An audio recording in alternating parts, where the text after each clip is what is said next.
جنگ کی تحصیل چورکوٹ میں وزیر اعلیٰ پنجاب اور آئی جی پنجاب کے احکامات کے مطابق ڈی پی او محمد راشد ہدایت کی زیر قیادت پتنگ بازی کی روک تھام کے حوالے سے آگاہی واک کا انعقاد کیا گیا۔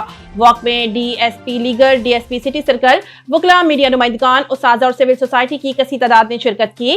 اسی حوالے سے مزید جانتے ہیں، ہمارے ساتھ موجود ہیں چورکوٹ سے اے بی سی نیوز کے نمائندہ محمد فہیم صابری۔ جی فہیم، کیا تفصیلات ہیں، آگاہ کیجیے گا۔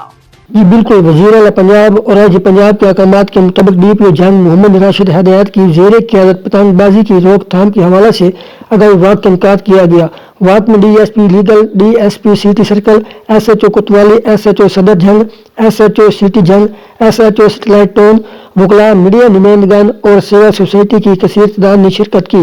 آگاہی واک ڈسٹرکٹ پولیس آفس سے شروع ہو کر پریس کلب اختتام پذیر ہوئی۔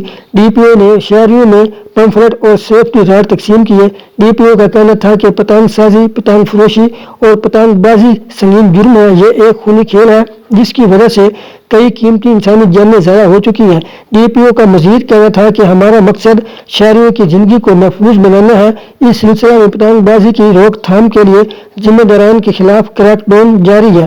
شہری اپنے ارد گرد پتنگ سازوں اور پتنگ فروشوں کی نشاندہی کریں تاکہ انہیں گرفتار کر کے کافر کی اطلاع تک پہنچایا جائے۔ جی شکریہ فہیم، تفصیلات سے آگاہ کرنے کے لیے۔ ناظرین، مزید کسی بھی قسم کی خبروں کے لیے دیکھتے رہیے اے بی سی نیوز پاکستان۔